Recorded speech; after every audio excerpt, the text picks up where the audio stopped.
Welcome to this deep dive. Today, we're tackling something pretty fundamental in information security management. hmm The ISMS family of standards, the ISO EC 27000 series. Right, the big one. Or, well, the big family of them. Exactly. Think of it like the blueprint for building a secure organization. And today, we're zeroing in on Clause 5 of ISO AC 27000 itself. The overview and vocabulary standard, yeah. That's the one. And consider us your guides, I guess, through this bit. Our aim is really just to unpack Clause 5. It's basically the index, the structural map for the whole 27,000 family. Yeah, it tells you what's what. Exactly. Yeah. So by the end, you should have a clearer picture of how these standards fit together, what the categories are, and generally what's inside each. Because let's face it, when you first bump into this stuff, the sheer number of standards, it can feel a bit overwhelming. Oh, definitely. Like walking into a massive library with no labels. Right. So understanding Clause 5 gives you, the learner, kind of the Dewey Decimal System for this security library. It's that logical framework you need. Makes it navigable. Exactly. So let's start with that big picture then. Clause 5.1, general information. Right. So 5.1 basically lays the foundation. It tells us the ISMS family isn't just one document. No. It's a whole collection of standards. They're interrelated. Some are published. Some are maybe still under development. Connected pieces. Yeah, think of it like a toolkit. Each tool does something specific, but they often work together, And the standard points out three main structural parts in this toolkit. Precisely. First up, you've got the standards that describe the actual requirements for an information security management system. The must-dos. Exactly. And the main one here, the one everyone knows, is ISO IEC 27001. That's the core.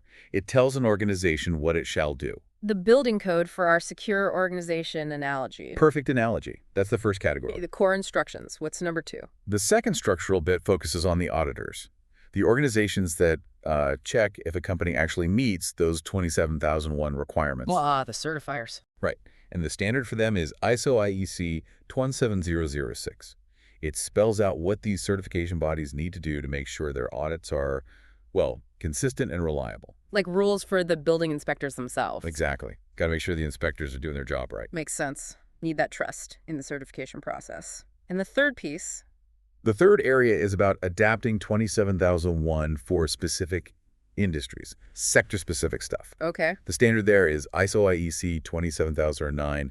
It provides a framework for, say, adding extra requirements or refining existing ones, maybe adding controls beyond 27001 if a particular sector needs it. So like healthcare or finance might have unique things they need to layer on top. Exactly. If you're in a heavily regulated field, this standard becomes really important. So requirements, rules for the checkers, and tailoring for industries. But Clause 5.1 mentions there's even more in the family, right? Absolutely. It also points out there are tons of other documents that offer guidance. The should-dos? Yeah, the recommendations, the best practices, these aren't mandatory like the requirement standards, but they give really valuable advice on how to implement and manage your ISMS. And that guidance can be general or pretty specific. Both. Some is broad, some focuses on particular security areas or types of organizations. The standard mentions a figure 1, which we can't see, but it shows how these all link up. Right. The key takeaway is they're not isolated. They support each other. And Clause 5 says each standard will be described by its type requirement or guidance and its number, just to keep track. Yep. Keeps things organized. Okay, so that's the family structure from 5.1. Now, 5.2. This focuses on the standard we're actually discussing right now, ISO IEC 27000 itself, the overview and terminology one. Correct. Full title, Information Technology Security Techniques, Information Security Management Systems, Overview and Vocabulary. Bit of a mouthful. Just a bit. But yeah, as the title says, its scope is really fundamental. It's like the Rosetta Stone for the whole ISMS language. The essential starting point, yeah. Right. So what exactly does 27000 do? Well, three main things, really. First, it gives that broad overview of the whole ISMS family, how the pieces fit together, kind of like we're doing now. Okay. Second, it introduces the core concepts. What is an ISMS? Why bother? What are the basic principles? Got it. And the third thing, probably the most crucial for navigating all this. Definitely. It sets the common language. It gives you the terms and definitions used across all the ISMS standards. So everyone's speaking the same ISMS language within this ISO world anyway. Exactly that. It makes sure risk means the same thing in 27001 as it does in 27005, for example. So its purpose is to lay out the fundamentals, define the terms, Sets the stage. Precisely. So now we have that overview and the vocabulary foundation. Let's move to 5.3. This is where we get into the standards specifying requirements. The shalls, the stuff you absolutely have to do. And first up, 5.3.1 is the big one. ISO AEC 27001. Yes.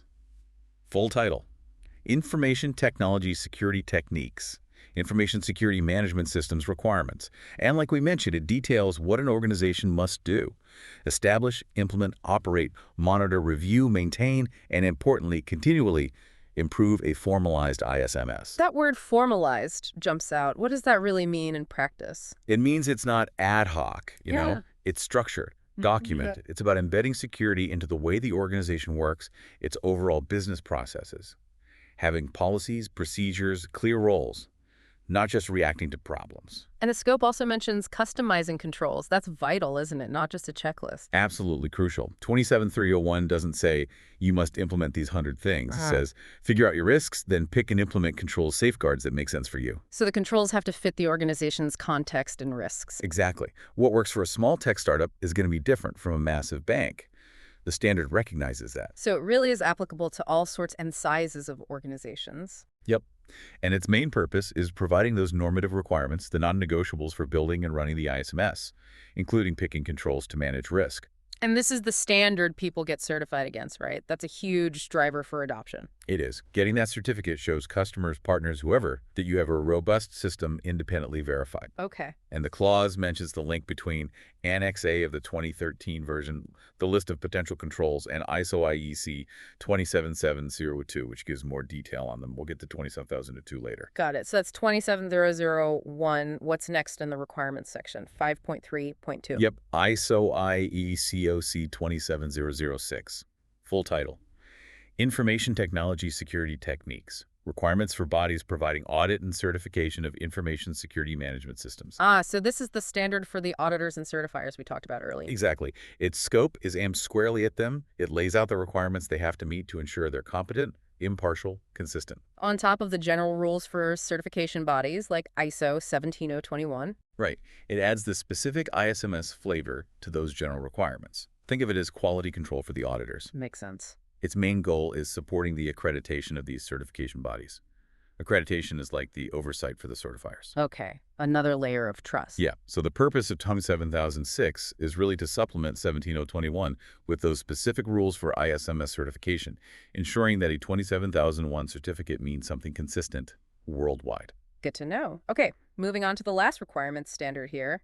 5.3.3, ISO IEC 27009. Full title: Information Technology Security Techniques, Sector-Specific Application of ISO IEC 27001 Requirements. Sector-specific requirements. So this is how you tailor 27001 for, say, the energy sector or something. Precisely. Its scope defines how you use 27001 in a specific field or market sector that might have unique risks or regulations. So it tells you how you can add extra requirements or tweak existing ones.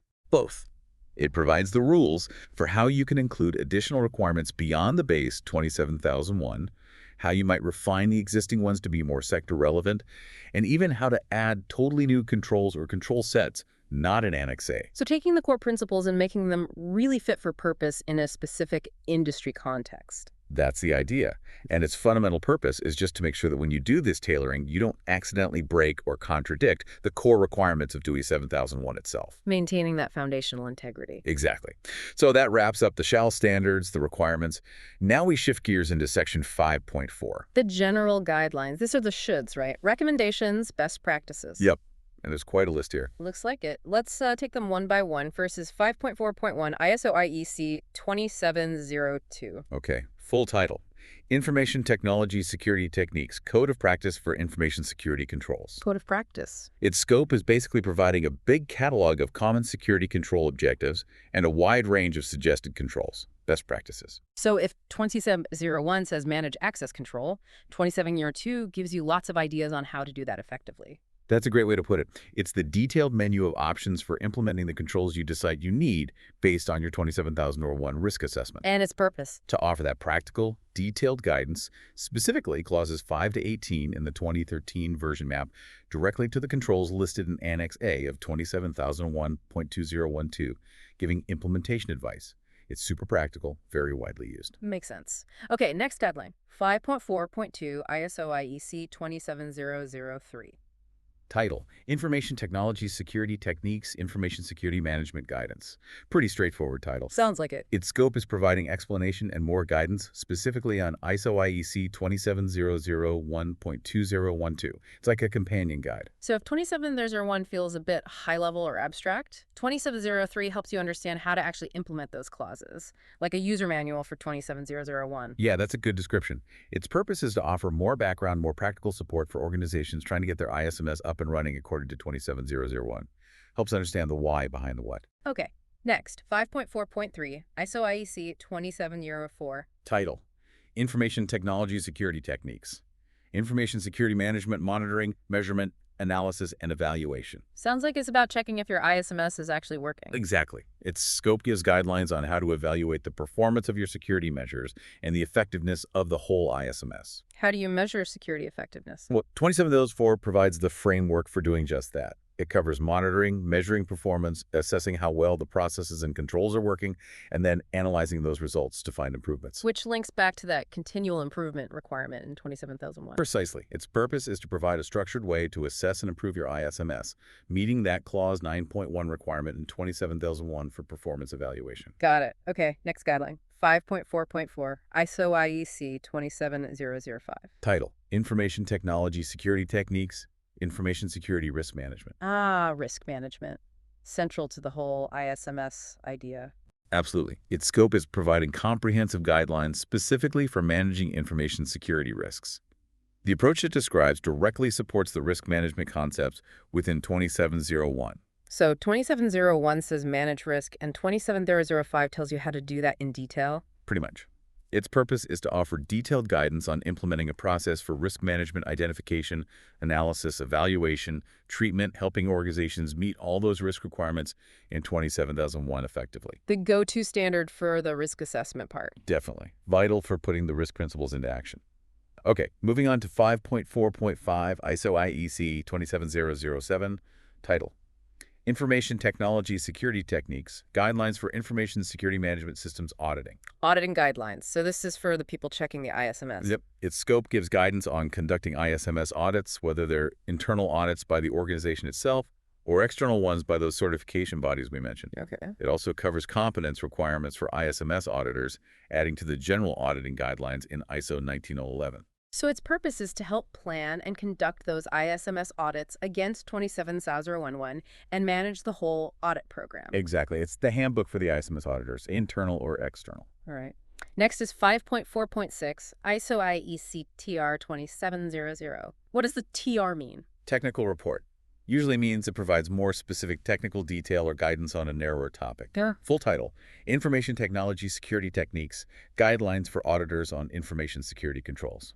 So more auditing guidance, but focused on the controls themselves. Precisely. Its scope is giving auditors detailed guidance when they're reviewing how specific controls are implemented and operating, checking technical compliance against the organization's own standards.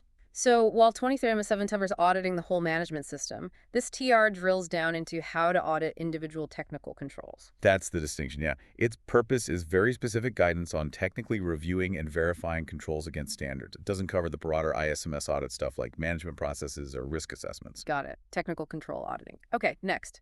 5.4.7 ISO IEC 27013. Title: Information Technology Security Techniques, Guidance on the Integrated Implementation of ISO IE 27001 and ISO IE 20011. Okay, 20001. That's IT service management, right? ITSM. Correct.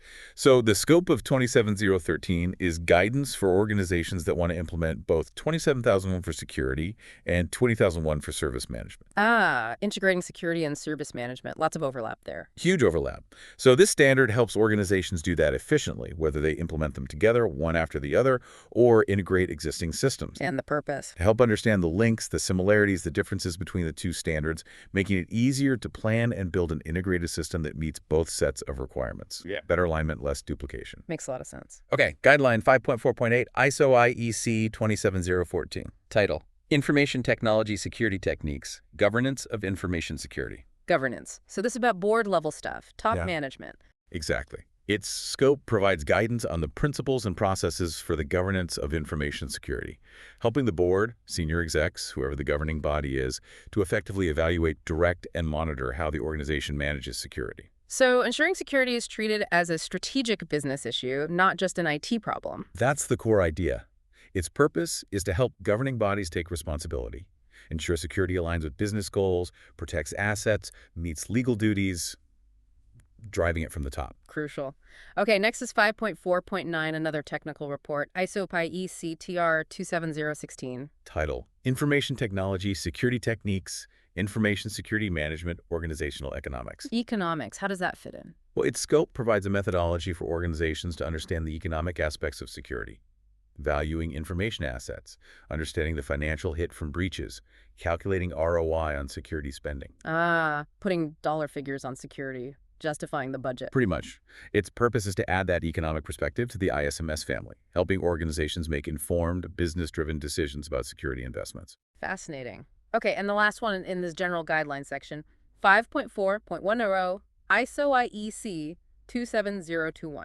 Title: Information Technology Security Techniques, Information Security Management, Competence Requirements for Information Security Management Systems Professionals. Competence requirements. So what skills and knowledge do you need to actually do all this ISMS stuff? That's exactly it. Its scope outlines the competencies needed for people involved in establishing, implementing, maintaining, improving an ISMS according to 27001. So its purpose is like setting a benchmark for ISMS professionals. Yeah.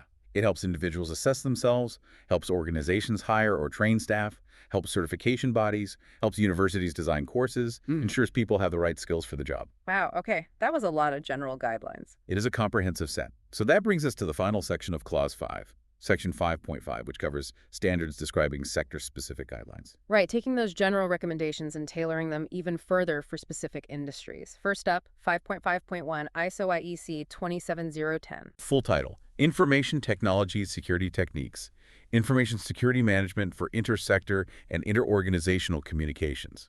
Okay, intersector, interorganizational. Sounds like guidance for when different groups need to share info securely. Exactly. Its scope provides extra guidelines, building on the core family, specifically for security within information sharing communities. Think about different organizations, maybe even different sectors, needing to communicate sensitive stuff securely. Like critical infrastructure protection or maybe industry threat sharing groups. Perfect examples.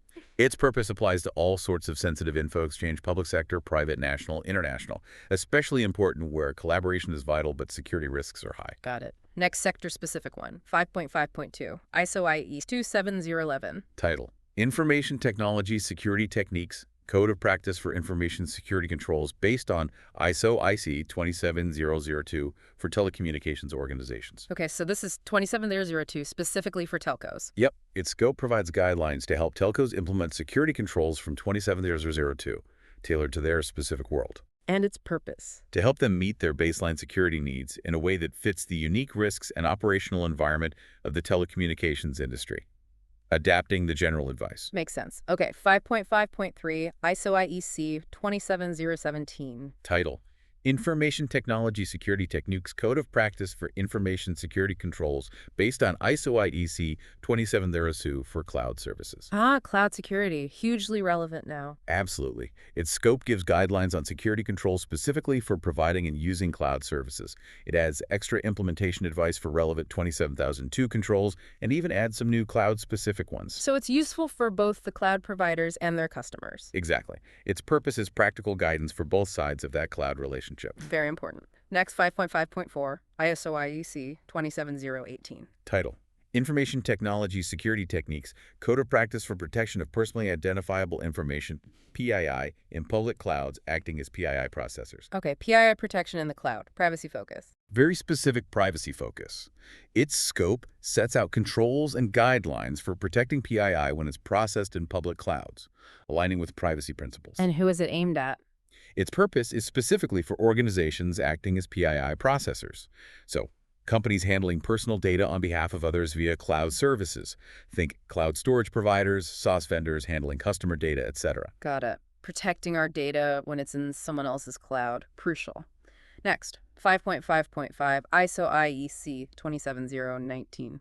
Title: Information technology security techniques, information security controls for the energy utility industry. Energy sector again, but seems focused on controls. Yes, specifically controls for process control systems, the systems used in generating, transmitting, distributing power, gas, oil, heat. Think SCADA systems, industrial control systems. Okay, the operational technology side of energy. Right.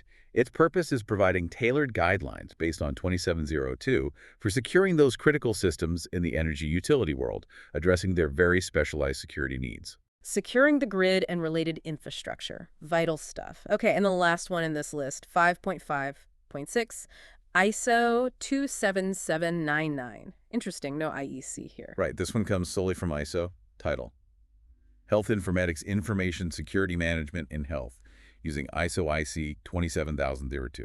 So 27002 applied to healthcare. Exactly. Its scope provides guidelines for security standards and practices specifically for the health sector, selecting and implementing controls, considering the unique risks, regulations, patient privacy needs in healthcare. And its purpose. To give health organizations a way to apply the general 27002 guidance directly to their world, supplementing the main ISMS requirements from 27001, adapting best practices for hospitals, clinics, health data systems. Makes perfect sense. Healthcare has such specific and critical security and privacy needs. Absolutely. Well, wow. That brings us through all of Clause 5 of ISO IE 27000. That is quite a tour of a very extensive family of standards. It really is. And, as we've seen, Clause 5 in the 27000 standard itself is so essential because it gives you that structured overview. Yeah, that categorization. Exactly. It clearly groups this huge number of documents by what they do. Yeah. Defining mandatory requirements, the shalls. Right. Offering general recommendations and best practices, the shoulds. Or providing that specific tailored guidance for particular industry sectors. And seeing that structure really highlights how they're all connected, doesn't it? They all work together towards that common goal of an effective ISMS. Totally.